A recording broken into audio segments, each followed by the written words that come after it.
Hey guys, and welcome to this week's video. Now I'm just feeding my daughter her dinner while doing this. But I thought, since it is my daughter's birthday really soon, she's turning 1, I thought it'd be a good time to go through our birth story. Also, I just got out of the shower, so I've got full pair of eyes. That's fun. But yeah, let's get started. So I was 41 weeks and I was 41 weeks exactly. And I went in to get induced. I went in to get induced. We went in on the Friday afternoon, and basically they set me up. They said that I had to be on a heart monitor for her. She had to have 20 minutes of a stable heart rate sort of thing. Of course, this is the exact time that she decided to do some somersaults and gymnastics and whatnots. So her heart rate was bouncing all around the place, and it took us about an hour to get that 20 minutes down. So then after the hour, they took me off the monitor and they put in some gels, and it was like a gel strip, they said, so that way they could pull it out whenever needed. In case I had a bad reaction or anything like that. So they put in the gels. This was at about 3 p.m. Hey, there you go. So this is about 3 p.m. and then they basically left us by ourselves there. They were like, yep, we'll be back to check on you in 12 hours. So we were left there. This was the middle of COVID, so my partner did have to go home for the night, which I was not happy about. This is like the first time I've ever been admitted to hospital ever, so I was quite nervous and yeah, didn't like that he had to go home, but it was what it was. He stayed until about 10 o'clock at night, so he was supposed to leave at 8 and we managed to just stretch it out a little bit. And yeah, so they put the gels in. He left at about 10. Nothing had really happened. I'd had 1 or 2 contractions here and there, and maybe a half hour or an hour after he left, I started getting contractions very consistently, and I sort of tried to time them, so I was a little bit nervous. Yeah, it's coming, I'm sorry. I tried to time them, but it's a bit hard when it's just by yourself, so I was sort of like, oh, you know, it was coming up as like a minute, 2 minutes apart, and I was like, that doesn't seem right. And I sort of, like, in between, probably about 11:30 and 2 when I called the nurse, so an hour before I was supposed to be checked. And I called the nurse and I was like, hey, this is really painful, and it's 2 a.m. by this point, so it's only an hour until I'm supposed to be checked anyway. And I said, is there any way that you can check me early? Like, I really feel like something's happening. Can you please check me? And she said, no. She said, nope, I cannot check you. I think it's because she wasn't my midwife, she was just filling in. I guess the other girl was on her break or something, I'm not sure, but she said she could not check me, which, like, if something had been happening, that girl would have been in a lot of trouble, I reckon, because that's just not okay, like. But she didn't check me. She asked me if I wanted anything for the pain. I at this point was like, yeah, just whatever, and she brought me in 2 pills. She did not tell me what these pills were. And like, the more I tell this story and the more I think about it, like, she was not good. She did not tell me what the pills were. And I was like, okay, whatever. They're clearly just pain relief. An hour later, my midwife come back in and she was like, oh, she was like, I can see that the other midwife gave you endone. And I was like, oh, okay, so that's what I took. And she's like, are you still in a lot of pain? And I was like, yeah, no, it's still very consistently hurting. And she was like, okay, well, let's check you.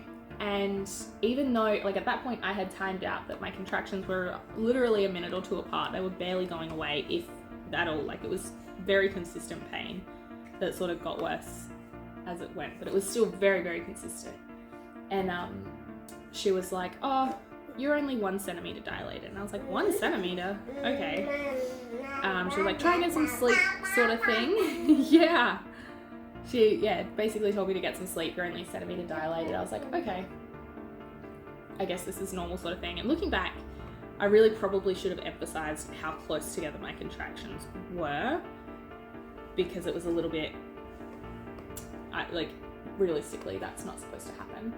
It's not supposed to be that close together if you're only a centimetre dilated. But you live and you learn sort of thing. Everything turned out okay. Next morning, I reckon I got about maybe 3 hours sleep after that. My partner came in at 7, and I had just woken up to breakfast being pulled in. I started eating my breakfast, and the pain had sort of gone away by that point for some reason. Or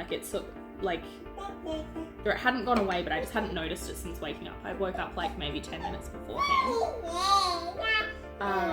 Ate my yogurt that was with my breakfast, and that's literally all I ate. You did it! You finished! Good job. You wanna play with that one? So they gave me my breakfast. I was like, okay, cool. Felt absolutely fine. Was sitting there talking to my partner, and then all of a sudden I got really, really nauseous, and I ended up being sick, which was not fun. And then I was consistently sick from then throughout my entire labour. But we'll go through that after. But basically I was sick and a few times before the midwife even come in, and then I noticed that she was sitting, because I was in a conjoining room sort of thing. It was like the pre-labour ward or room. And so she was sitting on the bed, like across from the closed curtain, and I was like, okay. But I realize now she's just chewing on a silicone spoon. That's the sound you can hear. But she was timing my contractions. And so what happened was, during that time she was timing my contractions, and then she come in and she was like, okay, we're going to move you to a labour ward. So we went into the labour ward, and they sort of asked me about my pain and all of that sort of stuff. And then they're like, okay, after a little bit, they're like, it looks like you're having hyper contractions. So my contractions were not going away completely. They were very in one. So they were like, we're going to take the gels out, and hopefully that's enough. It'll keep going. And I was like, okay, cool. And they asked me if I wanted the epidural. And even though throughout all my pregnancy I was like, nope, I don't want it. After having pretty well consistent contractions for that long already, I was like, yep, yes, I give up. I'm scared. I just want to do it. And I honestly regret that. I feel like I shouldn't have done that. But we'll go through that again later as well. But yeah, so I was like, okay, cool. They're like, what we'll do, we'll check you, and then if we can break your waters, we'll break your waters, and then you'll get the epidural. I was like, okay, cool. They checked me, and I was up to 3 centimeters dilated, so progress.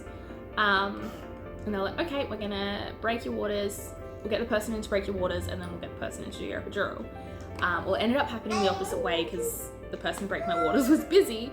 So they come in, they gave me the epidural first, and then after that they come in and broke my waters. So it was by the time they had actually come in and broken my waters, I think it was about 2:30, something like that. And oh no, it would have been early. It would have been about 12, I reckon. And then they just sort of kept monitoring me and everything. I was epiduraled up, so I was okay. I had a little bit of a nap, which was very, very needed. And then at about 3, they checked me again, and I was still only 3 centimeters. And they were like, okay. Okay. And they were giving me, it all gets a bit foggy because I was on the epidural, so I was a little bit high. But they did give me medication at first to slow down my contractions. And then that worked too well, so then they gave me medication to speed up my contractions. And what happened with this medication that sped up my contractions, I think it was Pitocin, I assume it was Pitocin, is anytime they gave me some of that, her heart rate dropped. And then they'd stop that medication and it would go up and it would be back to normal. And it was sort of going like that for a while. And they said, it was probably about 3 or 4 o'clock where they said, where they checked me and they were like, yep, you're only 3 centimeters dilated. And then they were like, look, we may have to consider an emergency C-section. We may have to consider a C-section here. You're not progressing very well, and the baby is getting a little bit stressed with the medications and stuff. And I was like, look, as long as she gets here healthy, I really do what you need to do. And especially at this point, I had been through a bit already. And then basically they were back and forth on the C-section idea for a while. They got somebody in to, dude, now it's gone. But they got somebody in to give me an ultrasound just to see what she was doing, if she was stuck or anything like that. And they said that it looked like she might be stuck there. So they decided to go ahead with the C-section. I'm not exactly sure what time it was at this point because this had been going on for so long. But after that point, it felt really, really quick. They were like, yep, we're going, we're doing this. Had to sign the paperwork, going. Next thing I know, we're in the theatre and getting sliced and diced and all of that. And she was born at 10:52 p.m. That was all really quick, went really well. They held her up over. They were supposed to give me skin to skin, and I wanted to cut the cord as well, but I think they forgot about that by that point. Yeah, I know. Because I only said that at the start of my labour, that I wanted to be the one to cut the cord. I know, baby. Do you want to play this one? But yeah, so they pulled her up, and then she didn't breathe for a second, so they didn't give me the skin to skin. They took her over, and really all they had to do was give her a bit of a pat, and then she started crying. They weren't worried about her breathing or anything like that. She was fine. And then they brought her back over, and that was my birth story. Yeah, it was pretty crazy, and you know, a lot went wrong.